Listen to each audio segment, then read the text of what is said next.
आज इस देश में कौन वैशाखी का पर्व मना रहा है? आज तो हमारे देश में ऐसे बहुत सारे डे आ गए। लोग क्रिसमस डे मनाते हैं, लोग रोज़ डे मनाते हैं, प्रपोज डे मनाते हैं, कोई हग डे मनाता है, कोई वैलेंटाइन डे मनाता है, कोई टीचर्स डे मनाता है, कोई मदर्स डे मनाता है। उन बलिदानी शहीदों की परंपरा को आज समाज और राष्ट्र भूल चुका है। वो पावन परंपरा आप लोग मना रहे हैं और बच्चों में वो नए संस्कार देने का आप लोग काम कर रहे हैं, इसलिए आप सभी बधाई और धन्यवाद के पात्र हैं। आप सभी जानते हैं आज गुरु गोविंद सिंह जी के द्वारा ये वैशाखी का पावन पर्व, और इस पावन पर्व पर एक बहुत बड़ा ऐतिहासिक कार्य किया गया। आज के दिन 1699 में गुरु गोविंद सिंह जी ने खालसा पंथ की स्थापना की थी वैशाखी के पर्व पर। आप लोगों ने एक बात सुनी कि वाहे गुरु दा खालसा वाहे गुरु दा फतह। तो ये जो खालसा पंथ की स्थापना गुरु गोविंद सिंह जी ने क्यों की? खालसा का मतलब क्या होता है? खालसा का मतलब होता है ईश्वरीय कार्य।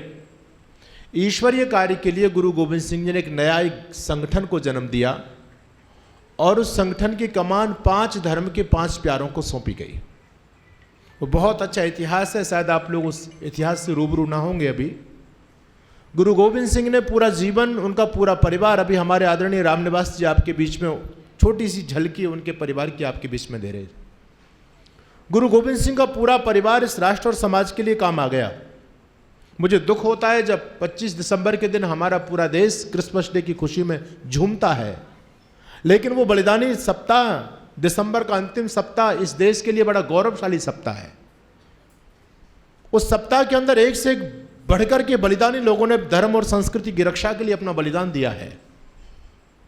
लेकिन आज दुर्भाग्य की बात है कि हम उस पावन परंपरा को भूल करके क्रिसमस डे मनाते हैं।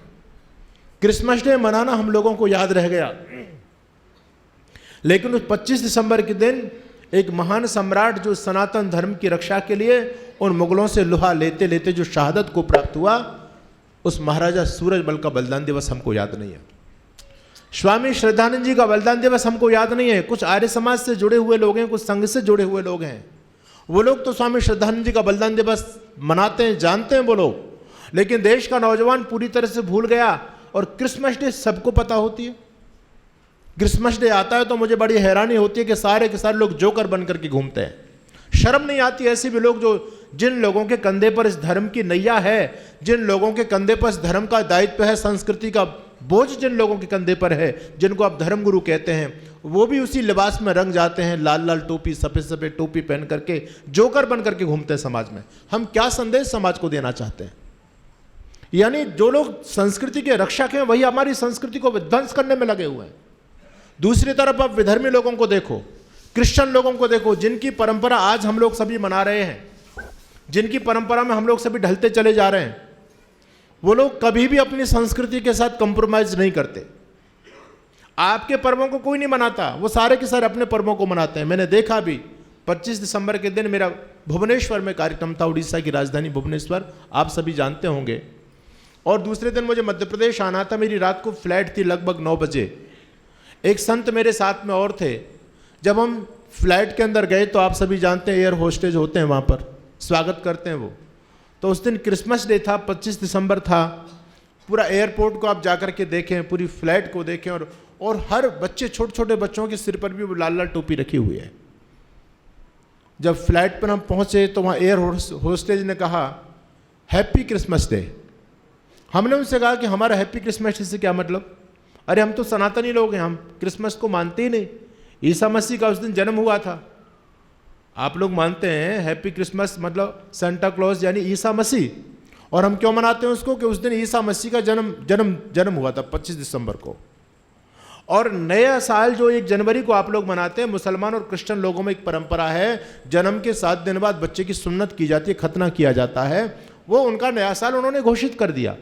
ना तो हमारा 25 दिसंबर से कोई मतलब है और ना हमारा कोई 1 जनवरी से मतलब है। तो हमने कहा बहन ये हैप्पी क्रिसमस डे हमसे कोई मतलब नहीं है इसका, आप हमको नमस्ते बोल सकते हैं। उसने नमस्ते बोली। एक मेरे साथ संत थे, उन्होंने कहा आप ओम बोल सकते हैं। उसने कहा नो मैं ओम नहीं बोलूँगी, मैं नमस्ते बोल सकती हूँ और हैप्पी क्रिसमस डे बोल सकती हूँ, इसके अलावा ओम नहीं बोल सकती।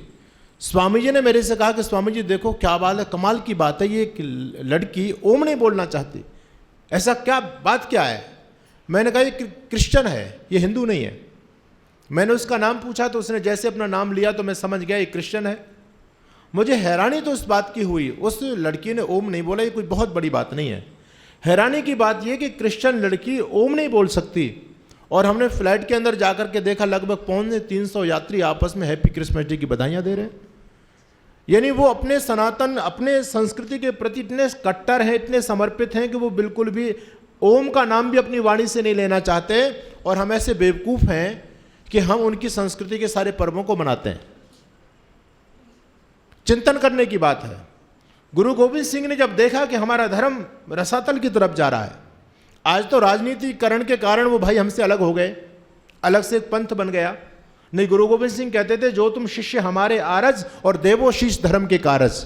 आरज का मतलब आर्य, यदि तुम हमारे आर्य शिष्य हो, और सिख का मतलब होता है शिष्य। शिष्य का ही अभ्रंश शब्द सिख बना है। ये सभी शिष्य लोग थे गुरु गोविंद सिंह जी के, वो जो बलिदानी गुरुओं की परंपरा रही, उस परंपरा के सभी शिष्य थे और सभी आर्य थे, अलग नहीं थे। एक सिख भाई अपने ही भाई थे, लेकिन आज राजनीति ने उनको हम लोगों से अलग कर दिया। गुरु गोविंद सिंह जी ने देखा कि हमारा सनातन धर्म अस्ताचल की तरफ जा रहा है, ये मुसलमान बादशाह हम पर निरंतर अत्याचार करते चले जा रहे हैं। उनका पूरा परिवार शहादत को प्राप्त हो गया और उन्होंने एक खालसा पंथ की स्थापना की। और उन्होंने देखा कि अब आने वाले समय इस धर्म की रक्षा कौन करेगा। कुछ ऐसे लोग भी, कुछ ऐसे नौजवान चाहिए जो इस धर्म के लिए अपना बलिदान दे सकें। बहुत बड़ी सभा लगी हुई थी। गुरु गोविंद सिंह ने कहा धर्म तुम्हारा बलिदान चाहता है, कौन ऐसा नौजवान है जो अपनी धर्म और संस्कृति की रक्षा के लिए अपने प्राणों को आहूत करना चाहता है। जैसे गुरु गोविंद सिंह ने इस बात का आह्वान किया, सभी लोग डर गए। बहुत बड़ी तादाद में लोग बैठे हुए थे। गुरु गोविंद सिंह ने कहा कोई ऐसा है नौजवान जो धर्म के लिए अपना मस्तिष्क कटवा सके। आज मां भारती पुकार रही है अपने पुत्रों को। सारे लोग डर गए, सभा में सन्नाटा छा गया। गुरु गोविंद सिंह के चेहरे पर थोड़ी सी मायूसी आई, लेकिन एक नौजवान उस सभा के अंदर खड़ा होता है और वो कहता गुरुदेव मैं तैयार हूं, मैं अपने गर्दन को धर्म के लिए अपना बलिदान दे सकता हूं, अपने शीश को कटा सकता हूं। गुरु गोविंद सिंह ने कहा आओ हमारे पास में। जैसे वो नौजवान मंच की तरफ आता है, गुरु गोविंद सिंह उसको पर्दे के पीछे लेकर के जाते हैं और तलवार लेकर के तेज तलवार का प्रहार करते हैं। खच से आवाज होती है और तलवार नंगी लेकर के, खून से लथपथ तलवार लेकर के गुरु गोविंद सिंह बाहर निकल करके आते हैं, पर्दे से बाहर निकल करके आते हैं। लोग सारे के सारे डर गए।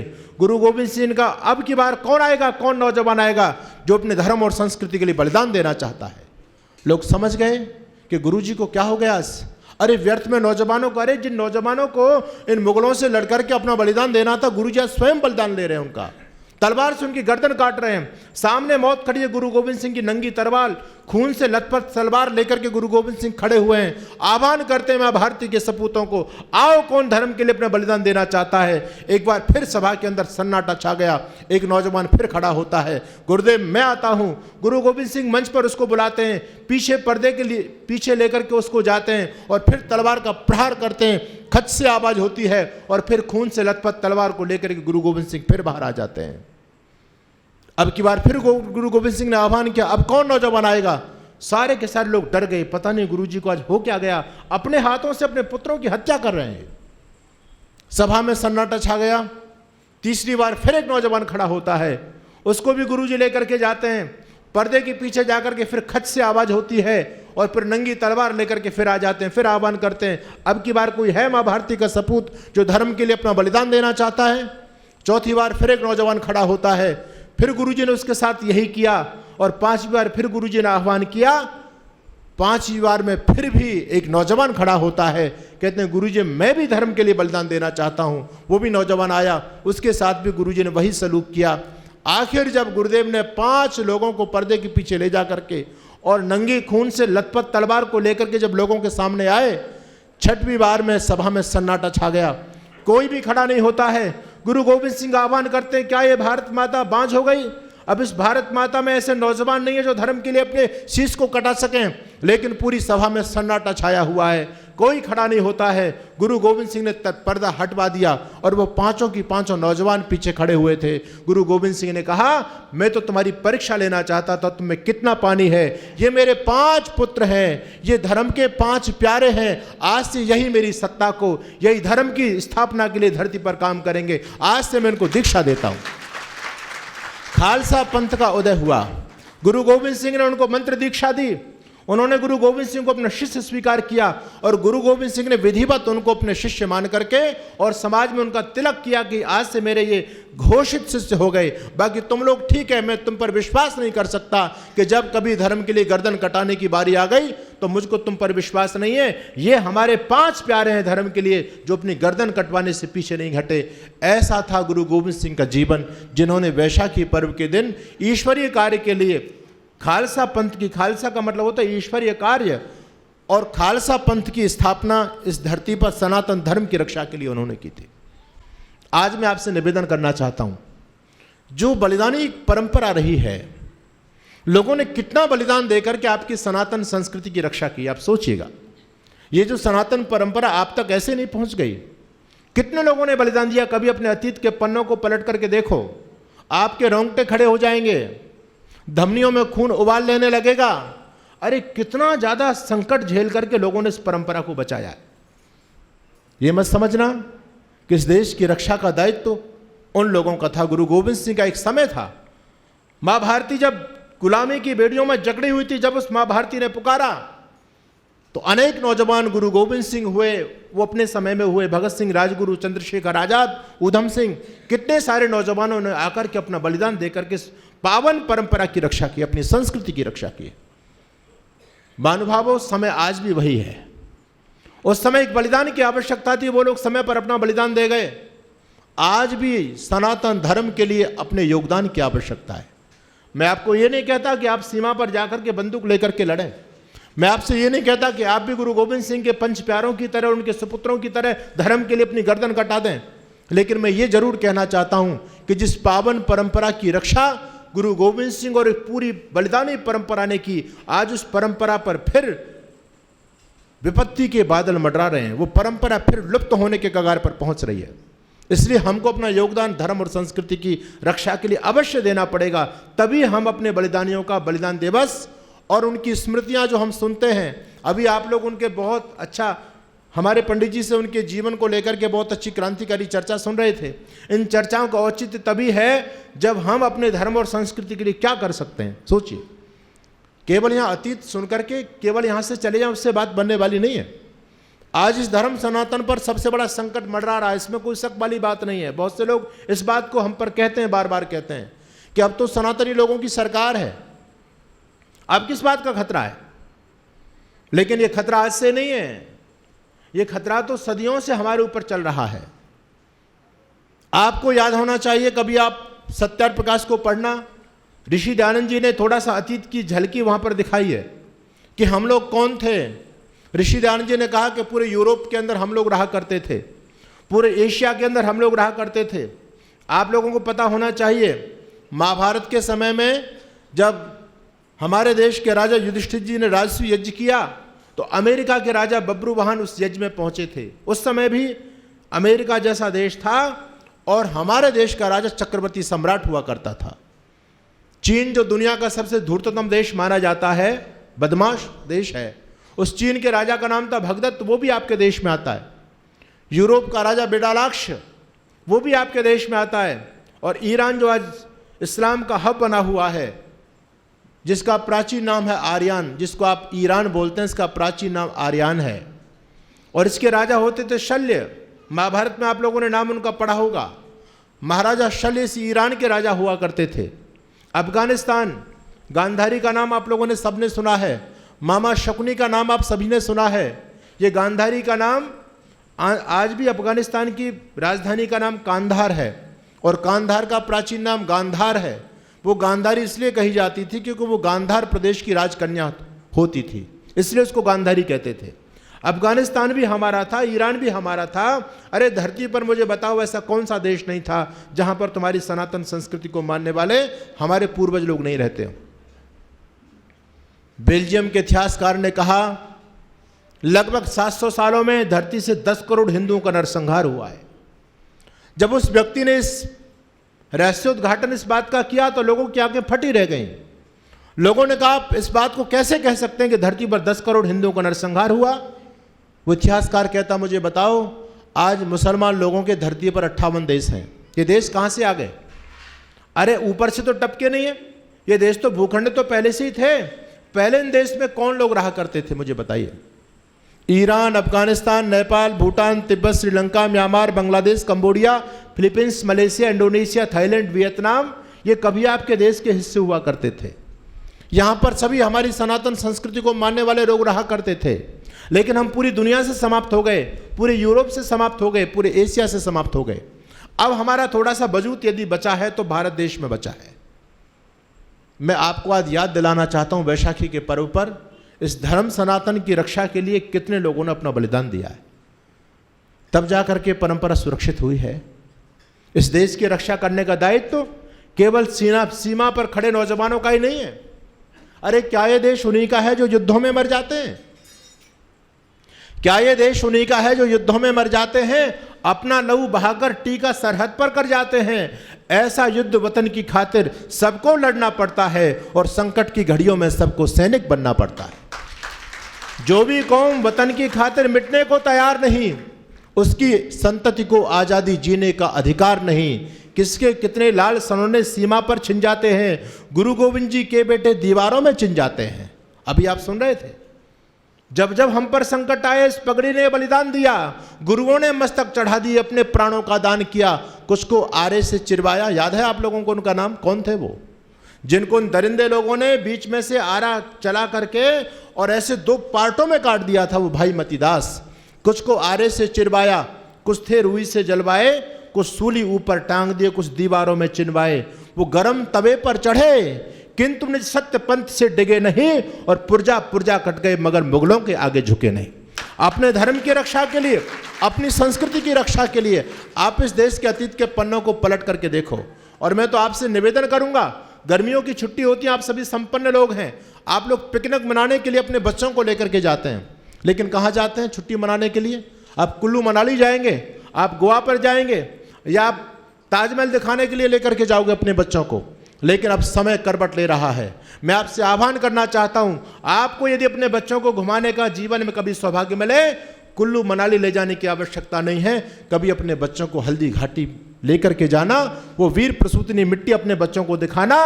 वो मिट्टी आज भी लाल है, हमारे लाखों बलिदानियों को लहू से रक्त रंजित वो मिट्टी आज भी आपको पुकार रही है। मैं निवेदन आप लोगों से करना चाहता हूं, जब आप अपने बच्चों को ऐसे तीर्थ स्थलों पर लेकर के जाओगे, तब आपका धर्म सनातन संस्कृति बचेगी। अरे आज इस देश में क्या ये बवाल चल रहा है? हम देखते हैं रोज नई नई धर्म के नाम पर नई नई परंपराएं स्थापित होती हैं। आप देखिए अभी लगभग 7 करोड़ लोगों ने कावड़ लिए, शिव के भक्त कावड़िए कावड़ लेकर के घूम रहे हैं, और वो अपने आप को बहुत बड़े भक्त कहला रहे हैं और इसको बहुत बड़ी भक्ति मान रहे हैं। लेकिन एक समय था हमारे देश में, मैं इसका विरोध नहीं करता, मैं चैनल पर बोल रहा हूं, लेकिन मैं जरूर ये कहना चाहता हूं देश के लोगों से, अरे शिव जी को पूजने वाले लोगों, अब शिवाजी को पूजने का समय आ चुका है। हम लोगों ने भगवान शिव की बहुत पूजा की है, लेकिन आज धर्म सनातन पर संकट है। इसलिए मैं आप लोगों से कहना चाहता हूं, पहले लोग किसकी पूजा करते थे? कावड़ लेने। आप लोग पुराने लोग हैं, मुझे बताओ, क्या आप अपने जब छोटे छोटे बच्चे थे आपके समय में लोग कावड़ लेने जाया करते थे क्या? हमको एक कविता आप लोगों ने शायद पाठ्यक्रम में पढ़ी होगी, श्याम नारायण पांडे की कविता है, थाल सजाकर किसे पूजने चले प्रात हिम्मत वाले। याद आई आप लोगों को? हमारे समय में थी, प्रोफेसर साहब को याद होगी। पूजा करने का तरीका मैं आपको बता रहा हूं, और आज आवश्यकता है कि लोग उसी पूजा पद्धति को जीवन में अपनाएं, तब आपका धर्म बचेगा। थाल सजाकर किसे पूजने चले प्रात हिम्मत वाले, कहां चले तुम राम नाम का पीतंबर तन पर डाले, कहां चले ले चंदन अक्षत बगल दबाए मृगशाला, कहां चली ये सजी आरती कहां चली जूही माला, ले मुंजी उपबीत मेखला, कहां चले तुम दीवाने, और जल से भरा कमंडल लेकर किसे चले तुम नहलाने। कवि ने अपने विचार व्यक्त किए। एक भगवान का भक्त थाली सजा करके, दीपक जला करके, लोटा लेकर के और आरती करने के लिए जा रहा है, लेकिन उसकी डायरेक्शन बदली हुई है। वो मंदिर की तरफ नहीं जा रहा है, वो किसी तीर्थ स्थल की तरफ नहीं जा रहा है, वो राजस्थान की वीर प्रसूतिनी मिट्टी की तरफ जाता है। इसलिए हमारे श्यामनारायण पांडे जी ने कहा कि थाल सजाकर किसे पूजने चले प्रार्थी मत वाले।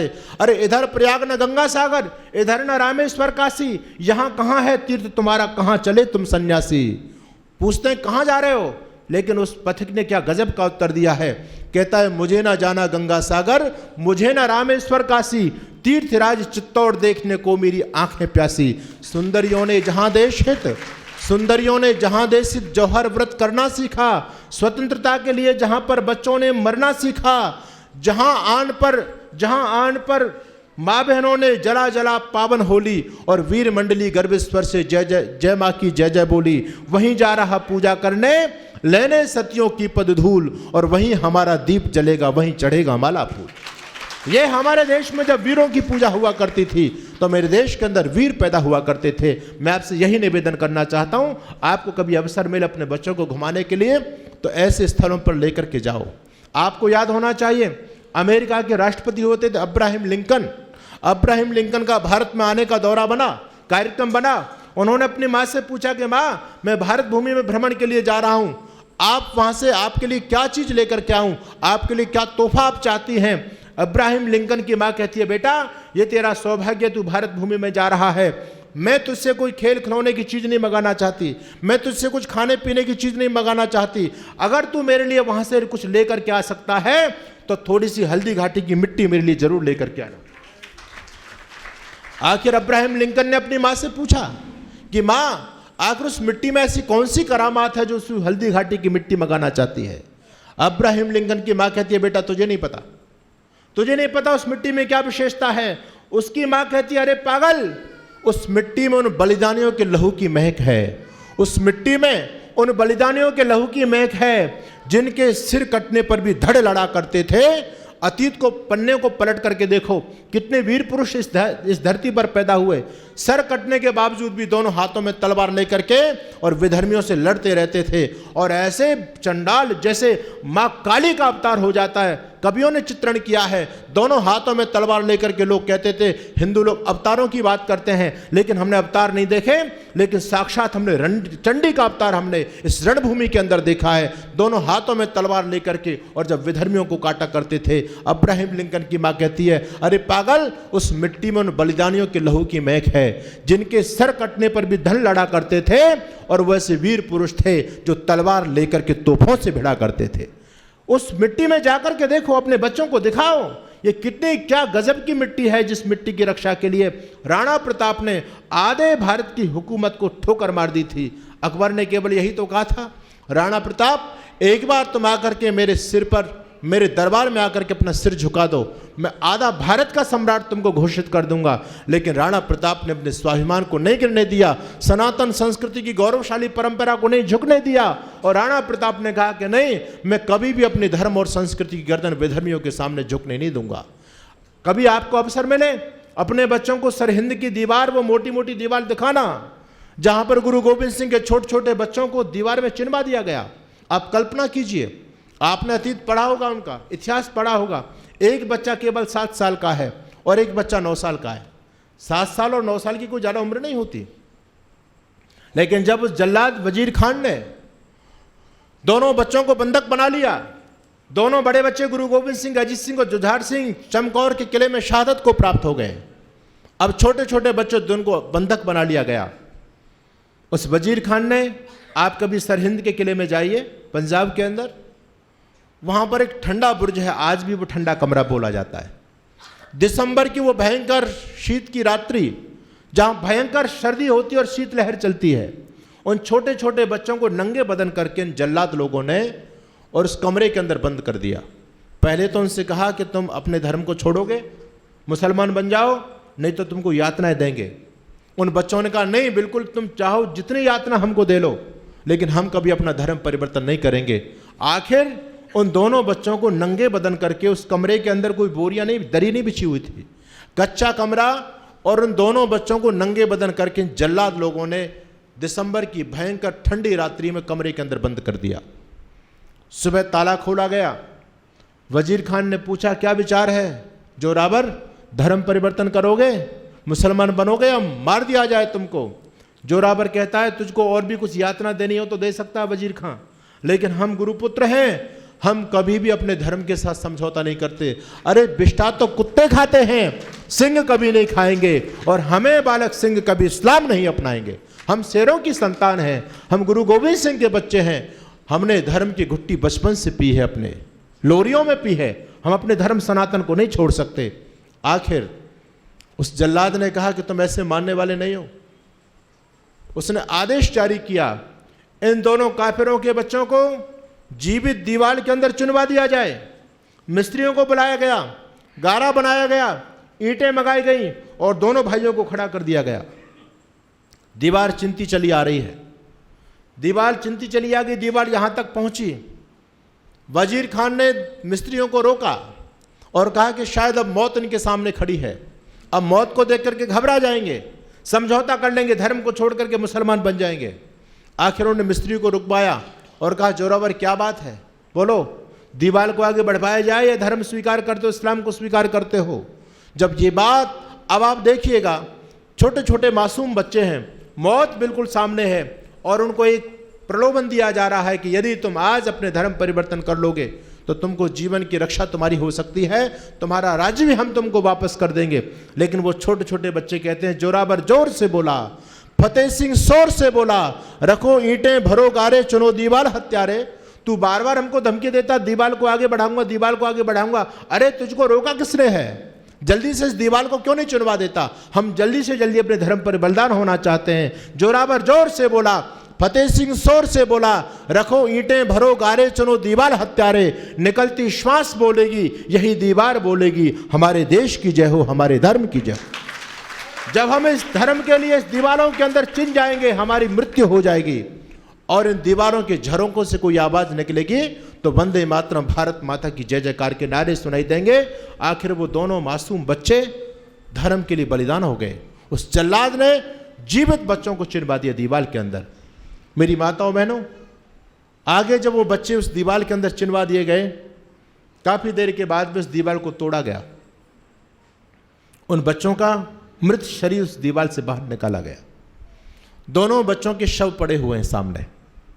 अपने छोटे छोटे मासूम बच्चों का बलिदान देकर के माता गुजरी देवी भी शहादत को प्राप्त हो गई। उस दुख को सहन नहीं कर पाई माता गुजरी देवी। दादी की भी डेड बॉडी पड़ी हुई है और उसके पोते भी, दोनों छोटे छोटे बच्चे धर्म के बलिदान होकर के 3 शव जमीन में पड़े हुए हैं। लोगों ने विचार बनाया कि अब हम इनका अंतिम क्रियाकलाप करना चाहिए, संस्कार करना चाहिए। लेकिन वो इतने धूर्त व्यक्ति था वजीर खां, जिसके भी पंडित जी चर्चा आपके बीच में कर रहे थे। उस व्यक्ति ने कहा, खबरदार, मेरे राज्य में काफिरों को अंतिम संस्कार करने की भी जगह नहीं मिल सकती। लोगों ने कहा, वजीर खां कैसी बात करता है? दीवान टोडरमल वजीर खान के दीवान थे, दीवान। आखिर दीवान टोडरमल का स्वाभिमान जागा। उसने कहा, ठीक है, हमने बहुत दिन तेरी गुलामी कर ली, लेकिन इतना अपमान हम सहन नहीं कर सकते। हमारे गुरु पुत्रों ने धर्म के लिए बलिदान दिया है और तू इतना जाहिल हो गया कि उन दोनों छोटे से मासूम बच्चों के अंतिम क्रियाकलाप भी नहीं करने देता।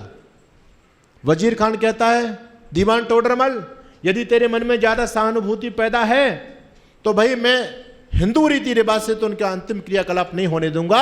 अगर तू इनका अंतिम क्रियाकलाप करना चाहता है तो मेरे राज्य के अंदर उनको दफनाने की जगह तो मिल सकती है, जलाने की जगह नहीं मिल सकती। दीवान टोडरमल ने कहा, अरे बेवकूफ, अरे जिन बच्चों ने जीते जी अपना धर्म नहीं छोड़ा, क्या मरने के बाद उनका धर्म हम छुड़वा देंगे उनसे? ये कितना बड़ा पाप हमारे सामने होगा। आखिर दीवान टोडरमल कहता है, बोल तू क्या चाहता है, जमीन देता है या नहीं देता? आखिर उस पर प्रेशर बनाया गया और वो धूर्त एक बात को लेकर के तैयार हुआ। उसने कहा, मैं अपने राज्य की जमीन बेचूंगा। यदि तुम्हारे मन में देशभक्ति है, तुम इनके लिए मरे जाते हो, तो तुम में दम है तो तुम जमीन खरीदो। जमीन का रेट क्या होगा? कहता है कि जितनी जमीन पर तुम सोने के सिक्के बिछा दोगे उतनी जमीन तुम्हारी। दीवान टोडरमल ने अपना खजाना खोल दिया। बोले, भाई जब धर्म के लिए अपना संपत्ति काम नहीं आई तो संपत्ति का उपयोग क्या है? बोले, दीवान टोडरमल ने खजाने खोल दिए, लाओ सोने की अशर्फियां लेकर के आओ, सोने के सिक्के लेकर के आओ। जमीन पर सोने के सिक्के बिछाने जैसे शुरू किए। ये धूर्त अपनी बात से पलट गया वजीर खान। इसलिए गुरु गोविंद सिंह कहते थे, कभी इन धूर्तों की बातों में मत आना। अपने हाथ पर पूरा तेल लगाना और तेल लगाने के बाद में अपने हाथ को तिल की बोरी में घुसा देना, फिर हाथ को बाहर निकालना। इस हाथ पर जितने तिल चिपक करके आ जाए, मुसलमान उतनी बार भी कसम खाए, उसकी बात का बिल्कुल भी विश्वास मत करना। आखिर वजीर खां अपनी बात से पलट गया। वो कहता ऐसे नहीं, तुमको जमीन चाहिए तो सिक्के बिछाने नहीं पड़ेंगे, सिक्के खड़े करके हम जमीन बेचेंगे। लेकिन दीवान टोडरमल पीछे नहीं हटे। दीवान टोडरमल ने कहा ठीक है भाई, ये तो अपने धर्म से गिर गया, लेकिन हम अपना धर्म नहीं छोड़ सकते। दीवान टोडरमल ने आदेश दिया कि जितनी जमीन चाहिए अपना, हमारे पास जितने सोने के सिक्के हैं जमीन पर खड़े करना शुरू करो। उस जमाने में 78,000 स्वर्ण मुद्राएं दीवान टोडरमल ने देकर के एक छोटा सा भूखंड खरीदा था। उस भूखंड के ऊपर गुरु गोविंद सिंह के छोटे छोटे बच्चों को और माता गुजरी देवी का अंत्येष्टि संस्कार किया गया। मैं आपसे निवेदन करना चाहता हूं, ये धर्म सनातन ऐसे नहीं बचा। कितने लोगों ने बलिदान दिया है? क्या दीवान टोडरमल का बलिदान कम है? आप कभी जाइए वहां पर सरहिंद के किले में, आज वहां गेट बना हुआ है, द्वार बना हुआ है, दीवान टोडरमल द्वार। उन्होंने अपने धर्म की रक्षा के लिए अपना बलिदान दिया। जिस व्यक्ति के पास जैसा सामर्थ्य था, उसने उस सामर्थ्य के अनुसार अपने धर्म सनातन के लिए अपनी आहुति दी है। इसलिए मैं आपसे कहना चाहता हूं, अरे किसके कितने लाल सरोने सीमा पर छिन जाते हैं, गुरु गोविंद जी के बेटे दीवारों में छिन जाते हैं, मंगल पांडे आजादी का परवाना हो जाता है, और मंगल पांडे आजादी का परवाना हो जाता है, ऊधम डायर से बदले का दीवाना हो जाता है। बाल हकीकत राय धर्म की खातिर कटते देखे हैं। अतीत के पन्नों को पलटों के एक से एक अद्भुत इतिहास भरा हुआ है। बाल हकीकत राय बसंत पंचमी को, जिनका हम बलिदान दिवस मनाते हैं, अपने बच्चों को बताना वो हिस्ट्री, वो इतिहास। एक 14 साल का बच्चा हकीकत राय, और जब मुसलमानों ने उसको भी यही यातना दी कि या तो अपना धर्म परिवर्तन कर लो हकीकत, या तो सिर की चोटी को कटा दो, जनेऊ कटा दो, नहीं तुम्हारी गर्दन काट दी जाएगी। जानते हो वो हकीकत राय क्या कहता है? खंजर से उड़ा दो चाहे मेरी बोटी बोटी को, पर दूंगा नहीं चोटी को, मैं दूंगा नहीं चोटी को। आखिर इन जल्लादों ने कहा ये काफिर है, ये मानने वाला नहीं, इसकी गर्दन काटी जाए, खंजर से इसकी गर्दन को काट दिया जाए। माँ खड़ी है सामने, माँ ने देखा आज मेरे आंखों के सामने मेरा मासूम सा बच्चा आज शहादत को प्राप्त हो जाएगा। आखिर माँ का ममत्व जागृत हो गया, और माँ ने कहा बेटा हकीकत एक काम कर, तू मुसलमान बन जा। हकीकत ने कहा माँ तू कैसा उपदेश मुझे कर रही है? अब तक तो तूने मुझे शौर्य पराक्रम का उपदेश मुझे दिया, धर्म की शिक्षा मुझे लोरियों में तू देती रही, लेकिन जब मौत की बात आ गई तो मौत दे करके तू घबरा गई और मुझको ऐसा उपदेश दे रही है, कायराना उपदेश मुझको दे रही है। माँ ने कहा बेटा अगर तू मुसलमान बन जाएगा तो कम से कम जीवित तो रहेगा, मेरी आंखें तुझे देखती तो रहेंगी। माँ का ममत्व जागृत हो रहा है। माँ कहती है बेटा मुसलमान बन जा, कोई बात नहीं, मेरी आंखें तुझे देखती रहेंगी, मेरा बेटा जीवित रहेगा। बाल हकीकत राय अपनी माँ से प्रश्न करता है कि माँ मुझे एक बात बता, क्या मुसलमान बनने के बाद मैं कभी मरूंगा नहीं? माँ कहती है बेटा मरना तो फिर भी पड़ेगा। अरे जब भी मरना पड़ेगा तो मुसलमान बनने का फायदा क्या है? माँ मुझे एक बात बता, अरे मुसलमान बनने के बाद भी मरना पड़ गया तो मैं अपने धर्म सनातन के लिए हिंदू रह करके क्यों नहीं मर जाऊं? मैं अपने चेहरे पर कालिक पुतवा करके मैं नहीं मरना चाहता। इसलिए मुझे श्रेयस्कर यही है, भगवान कृष्ण गीता में कहते हैं स्वधर्मो निधनो श्रेया पर धर्मो भयावह। जो अपने धर्म के लिए बलिदान हो जाते हैं वो उनका जीवन धन्य हो जाता है, उनकी मौत भी धन्य हो जाती है। और कहते हैं हमारे एक बात कही जाती है, मोक्ष के जाने का एक रास्ता बताया गया। जो लोग यम नियमों के द्वारा अष्टांग योग का पालन करके मोक्ष के द्वार तक पहुंचते हैं और जो व्यक्ति धर्म के लिए बलिदान हो जाता है, कहते हैं ऐसा व्यक्ति भी सीधा मोक्ष के द्वार तक पहुंचता है। भगवान कृष्ण गीता के अंदर कहते हैं स्वधर्मो निधनो श्रेय पर धर्मो भयावह। अपने धर्म को छोड़ने का मन में विचार आ जाए इससे मौत भली है, और अपने धर्म के लिए बलिदान हो जाना इससे सौभाग्य का द्वार, इससे बढ़कर के कुछ भी नहीं हो सकता। आखिर बाल हकीकत राय धर्म के लिए बलिदान हो गए। बाल हकीकत राय धर्म की खातिर कटते देखे हैं। ये घटना और आगे सुनिए, क्या गौरवशाली अतीत रहा है। हमारी माता बहनों का भी बलिदान इस धर्म और संस्कृति के लिए कम नहीं रहा। राजस्थान की वो वीर प्रसूतिनी मिट्टी राणा प्रताप का इतिहास आप लोगों ने जाना है। राणा प्रताप ने कितना बड़ा बलिदान दिया। घास फूस की रोटी खाकर राणा नहीं लड़े थे क्या? अपने धर्म की रक्षा के लिए देखो कितना बड़ा त्याग किया राणा प्रताप ने। घास फूस की रोटी खाकर राणा नहीं लड़े थे क्या? गुरु गोविंद जी के घास फूस की रोटी खाकर राणा नहीं लड़े थे क्या? बंदा बैरागी के तन पर हाथी नहीं चढ़े थे क्या? पढ़िए अतीत को, आप इतिहास को पलट करके देखो। बंदा बैरागी के तन पर हाथी नहीं चढ़े थे क्या, अरे झांसी की रानी लड़कर राजधानी मिटवा देती है और पन्ना दाए वफादारी में बेटा कटवा देती है। ये घटना उनको सूरज की लाली में रख देती है और हाड़ा रानी शीश काट कर थाली में रख देती है। मैं माताओं बहनों आपको बताना चाहता हूं कि इस धर्म सनातन की रक्षा के लिए लोगों ने कितना बलिदान दिया है, तब जाकर के ये परंपरा आप लोगों तक पहुंची है। लेकिन आज इस धर्म और संस्कृति पर एक बहुत बड़ा षड्यंत्र चल रहा है इस धर्म और संस्कृति को नष्ट करने का। मैं आज आपको जागरूक करना चाहता हूं। अगर आप ये सोच करके बैठे हैं कि हम पर कोई आपत्ति आने वाली नहीं है, क्योंकि मैं पूरी देश और दुनिया में घूमता हूं, सब कुछ देख रहा हूं, हालातों को देख रहा हूं बहुत अच्छी तरह से। घटनाक्रम दिन प्रतिदिन बदलते चले जा रहे हैं। अगर यही माहौल देश में चलता रहा तो आने वाले समय में आपका कुछ भी सुरक्षित रहने वाला नहीं है। आप लोग ये समझते हैं कि आपकी कोठी बंगले सब कुछ यथावत बने रहेंगे, आपके बैंक बैलेंस, आपकी प्रॉपर्टी आपके बच्चों के काम आएगी, तो आप लोग बहुत बड़ी भूल कर रहे हैं। आप लोग भी शायद वही भूल कर रहे हैं जो कभी कश्मीर के लोगों ने की। कश्मीर के अंदर जो घटनाक्रम घटित हुआ, उन लोगों ने कभी भी अपने सपने में नहीं सोचा होगा कि एक दिन हमको सब कुछ छोड़ करके यहाँ से जाना पड़ेगा। कभी सोचा? कोठी बंगले सारे के सारे धरे रह गए, सेब के बड़े बड़े बागान धरे रह गए, और उन कठमिलों ने यहाँ तक कह दिया, अरे संपत्ति की बात तो भूल जाओ, तुम अपने साथ अपनी माँ बहन बेटी को भी लेकर के नहीं जा सकते। ये सब कुछ आपके देश में हुआ है। आज से 30 साल पहला घटनाक्रम मैं आपके सामने बता रहा हूं।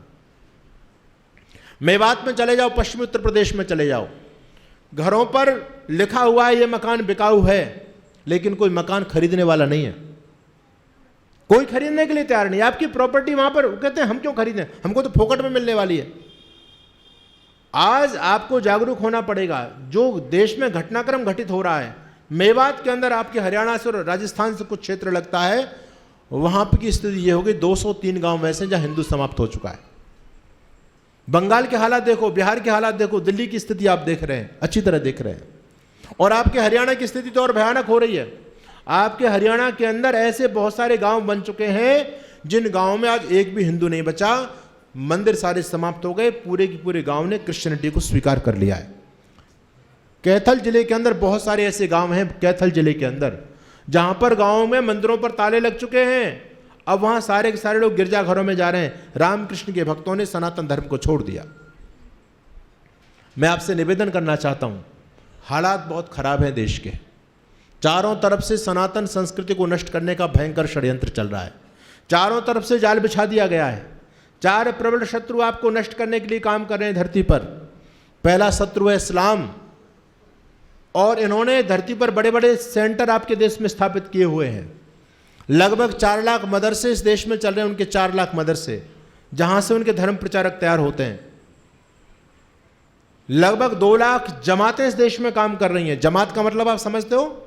जमात लेकर के निकलते हैं। आप तो हमारे यहाँ कितना भी व्यक्ति वृद्ध हो जाए लेकिन घर नहीं छोड़ सकता, अपने पोतों में लगा रहेगा। लेकिन उन लोगों का समर्पण देखो, वो जमात के लिए निकल पड़ते हैं। ले लेकर के टोलियां जा रही हैं, जमात लेकर के निकल रहे हैं अपने धर्म के प्रचार के लिए। सोचिए कैसे बचोगे आप।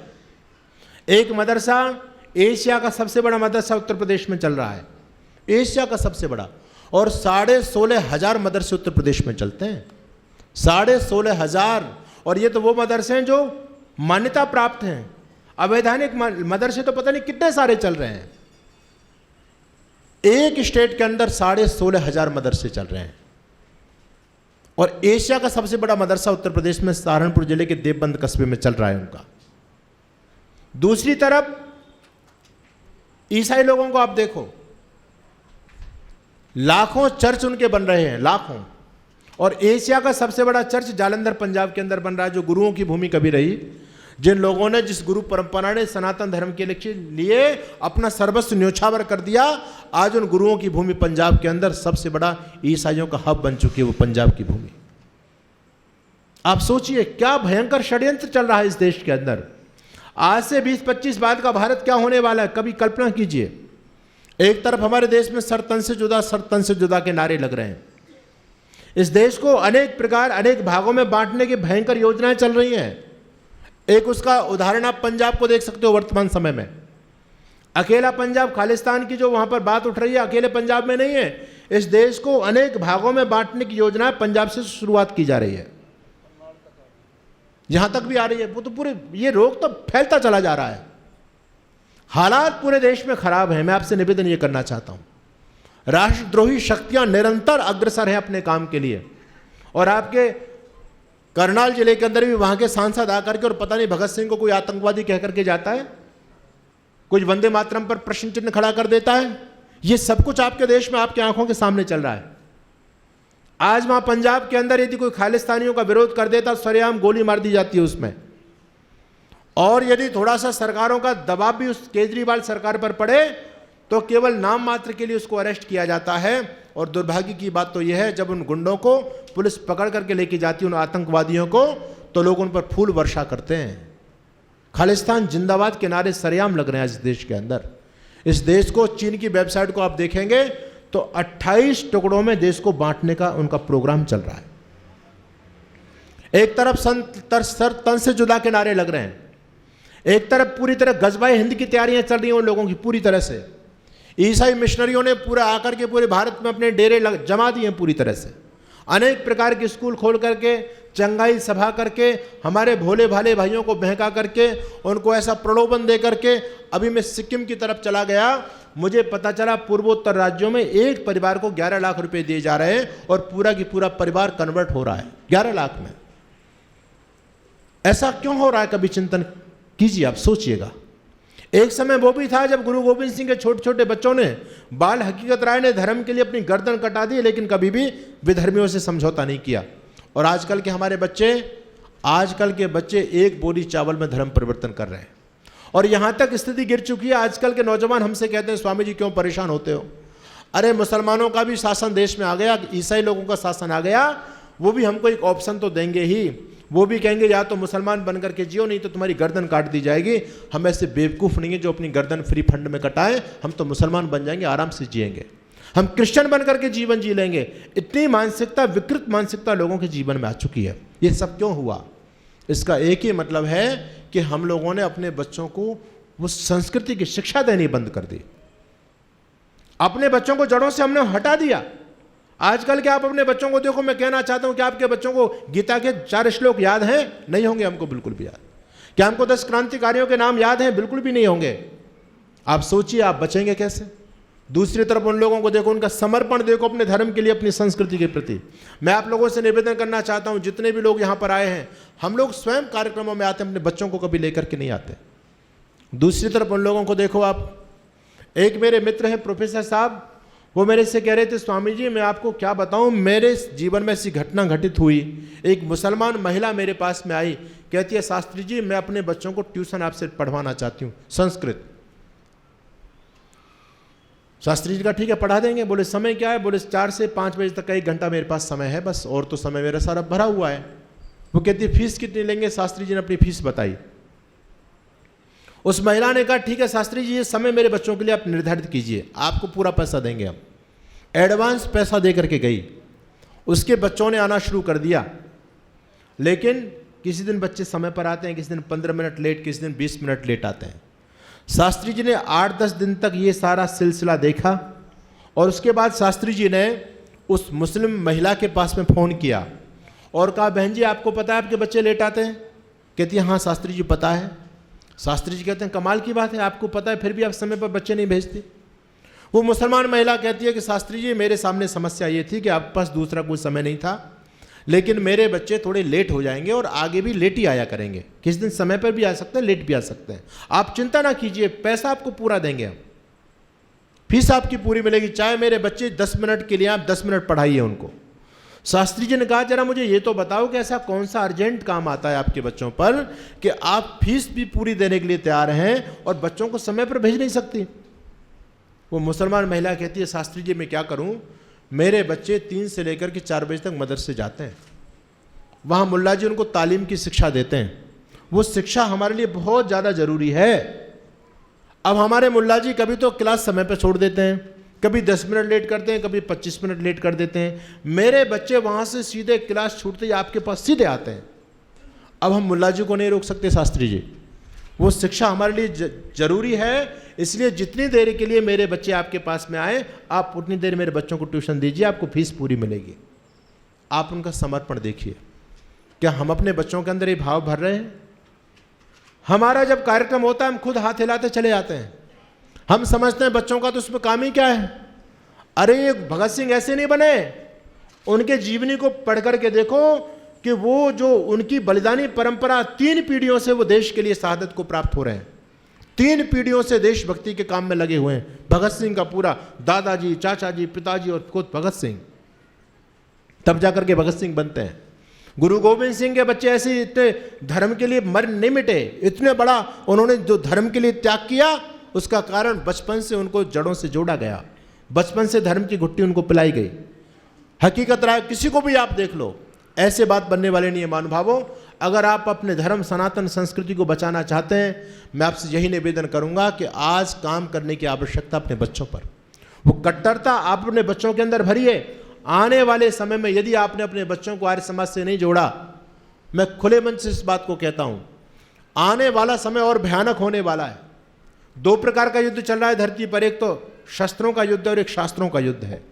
वर्तमान समय में शास्त्रों का युद्ध ज्यादा चल रहा है। शास्त्र का मतलब विचारधारा का युद्ध। वर्तमान समय में विचारधारा का युद्ध चल रहा है। हर व्यक्ति अपनी विचारधारा को दूसरे पर थोपना चाहता है। हम में और मुसलमानों में झगड़ा किस बात का? विचारधारा का तो झगड़ा है। मुसलमान अपनी विचारधारा हम पर थोपना चाहते हैं, हम उनकी विचारधारा को स्वीकार नहीं करते। क्रिश्चियन भी यही चाहते हैं कि लोग हमारी विचारधारा को मानने लग जाएं। धरती पर विचारधारा की लड़ाई है। और जो हमारे बच्चों को जो विचारधारा मिली हुई है आज, जो हम जिसको सनातन परंपरा कहते हैं, इस विचारधारा में कुछ दम नहीं है। पौराणिक विचारधारा में कुछ भी दम नहीं है। इस विचारधारा को मानने वाला बच्चा कभी भी विधर्मियों के 2 प्रश्नों का जवाब नहीं दे सकता। उन लोगों को सब कुछ पता है। उन्होंने शास्त्रों में पूरी तरह से अच्छी तरह से मिलावट कर दी, और मिलावट के अंशों को लेकर के अपने बच्चों से प्रश्न पूछते हैं। वो आपके बच्चों से, आपके बच्चों पर कोई जवाब नहीं बनता, फिर आपके बच्चे क्या करेंगे? आपके बच्चों को उनके सामने मौन होना पड़ेगा। अपने धर्म की विशेषता आपके बच्चों को बताएंगे, देखो तुम्हारे धर्म में ऐसा है, हमारे धर्म में ऐसा है। बोलो हमारा धर्म अच्छा है या नहीं? आपके बच्चों को विवश होकर के कहना पड़ेगा, हाँ तुम्हारा धर्म ही अच्छा है। तो हमारा धर्म अच्छा है तो हमारे धर्म को स्वीकार करो। इसलिए आने वाले समय में या तो आपके बच्चे नास्तिक बनेंगे या विधर्मी बनेंगे, पक्की बात है। इस भ्रम में मत रहना कि आप आर्य समाजी हो। मैं बहुत कड़वी बात कहता हूं, इसलिए मेरी बात लोगों को हजम नहीं होती। यह मत समझना कि आप आर्य समाजी बन गए तो आपके बच्चे भी आर्य समाजी बन जाएंगे। नहीं, आर्य समाजी आपको अपने बच्चों को बनाना पड़ेगा।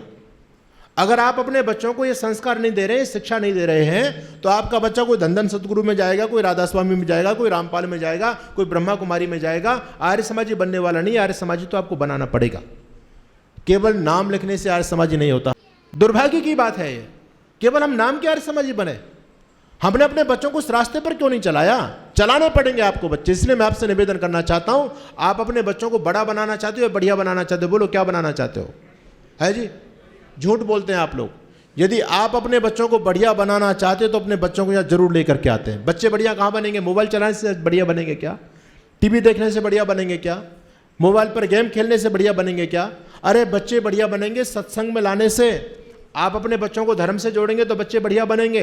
लेकिन आप सभी अपने बच्चों को बड़ा बनाना चाहते हैं, बस ये समझते हैं ये तो काम बेकार का है, समय खराब होगा बच्चों का। बच्चे पेपर की तैयारी करेंगे, कंपटीशन की तैयारी कर रहा है। अरे 2 दिन यदि कंपटीशन की तैयारी वो ना करे, 2 घंटा पढ़ाई ना करे, तो ऐसा नहीं है कि वो कंपटीशन से बाहर चला जाएगा। ये भी शिक्षा बहुत जरूरी है, नहीं तो आप अपने बच्चों को बड़े बनाते रह जाओगे जैसे उन्होंने बना लिया महाशय जी ने। इसलिए मैं आपसे बहुत विनम्र निवेदन कर रहा हूं, आज समाज का माहौल बहुत गंदा हो रहा है। इस माहौल से बचने के लिए अभी तो आप अपने बच्चों को संभालो भाई। धर्म और संस्कृति की रक्षा तो दूर की बात है, पहले अपने बच्चों की रक्षा कर लो आप लोग। और इस रक्षा करने का एक ही तरीका है कि आप अपने बच्चों के लिए समय निकालिए, अपने बच्चों को अपने साथ लेकर के बैठिए, अपने बच्चों को धर्म की शिक्षा दीजिए, महापुरुषों के जीवन से जोड़िए। और यदि आपके पास में ज़्यादा कुछ मैटर नहीं है तो भाई ये 5 दिन 4 दिन तो आपके यहाँ कार्यक्रम चलेगा ही। इस कार्यक्रम में तो अपने बच्चों को लेकर आ सकते हो, नहीं लेकर के आ सकते हो। अब तो बच्चों की मैं समझता हूँ परीक्षा भी हो गई होंगी, बच्चे फ्री हैं आपके सारे के सारे, लेकिन फिर भी बच्चों को यहाँ लाना हम महफूज नहीं समझते, उचित नहीं समझते। ये हम लोग बहुत बड़ी कमी कर रहे हैं। उन लोगों का समर्पण देखो, क्या अद्भुत उन लोगों का समर्पण है। मैं तो उनके बीच में जाता हूँ, हमारे बच्चों की कोई भी तैयारी नहीं, कैसी भी तैयारी नहीं है। उनका छोटा छोटा बच्चा, मदरसे में पढ़ने वाले बच्चों को देखो, क्या धर्म की उनके पास में शिक्षा होती है। तो आने वाला समय और भयानक होगा, पक्की बात है। मैं यही कहना चाहता हूँ इस बैसाखी के पावन पर्व पर, जिस धर्म की रक्षा के लिए हमारी पूरी गुरु परंपरा ने अपना बलिदान दिया, हमारे महापुरुषों ने बलिदान दिया, और वो धर्म की परंपरा, वो सनातन धर्म की परंपरा यदि हमारे सामने लुप्त हो रही है तो ये पाप हमारे सिर पर लगेगा, पक्की बात है। इसलिए हमको इस परंपरा को अपने सामने, अपने होते सोते अपनी आंखों के सामने लुप्त नहीं होने देना है। इसके लिए हर संभव प्रयास हमको करना है। और प्रयास कैसे होगा? अपने बच्चों को उस परंपरा से जोड़ो। जो परंपरा आपको मिल गई, आप बड़े सौभाग्यशाली हैं। ये ऋषि दयानंद का मार्ग आपको मिल गया। दुनिया में एक ही रास्ता है, सब जगह अंधकार है, भयानक अंधकार है। एक ही प्रकाश का रास्ता आर्य समाज। दुनिया की हर समस्याओं का समाधान केवल एक आर्य समाज। दुनिया का हर चैलेंज का उत्तर केवल आर्य समाज। और इस आर्य समाज के झंडे के नीचे आ गए तो अपने धर्म, संस्कृति और राष्ट्र को आप बचा सकते हो, नहीं बच नहीं पाओगे। महान हिंदू नेता पंडित मदन मोहन मालवीय जब दुनिया से जा रहे थे, आप समझते हैं आर्य समाज ही नहीं थे, लेकिन काशी हिंदू विश्वविद्यालय की स्थापना की, बहुत बड़े हिंदू समाज के लीडर थे, नेता थे। पंडित जी का अंतिम समय है, लोग चारों तरफ खड़े हुए हैं, लोगों की आंखों में आंसू है, पंडित जी को विदाई दे रहे हैं लोग। लोगों ने कहा, पंडित जी महाराज आप तो हमको छोड़ करके चले जाओगे, लेकिन ये बताओ आपके जाने के बाद हमारे धर्म सनातन की रक्षा कौन करेगा? सनातन धर्म कैसे बचेगा? पंडित जी कहते हैं चिंता करने की आवश्यकता नहीं है। पंडित जी ने अपने तकिए के नीचे से पुस्तक निकाली, सत्यार्थ प्रकाश, और पंडित जी कहते हैं जब तक धरती पर सत्यार्थ प्रकाश है तब तक तुम्हारे सनातन पर कोई आंच आने वाली नहीं है। अपने बच्चों को इस पुस्तक से जोड़ो। और मैं आपसे निवेदन करना चाहता हूं, जितने भी हमारे समाज सुधारक वर्तमान समय में काम कर रहे हैं, आर्य समाज के नहीं, आर्य समाज से इतर। अभी मेरे कार्यक्रम में सुरेश चौहान के थे, अभी फरीदाबाद में कार्यक्रम हुआ, बहुत बड़े देश के पत्रकार हैं। उन्होंने भी ये कहा, यदि हमारे पास में कुछ तार्किक, आज वर्तमान समय में कुछ तार्किक शास्त्र है तो सत्यार्थ प्रकाश है, आर्य समाज का चिंतन है, जिस आर्य समाज के चिंतन से हम अपनी धर्म और संस्कृति को बचा सकते हैं।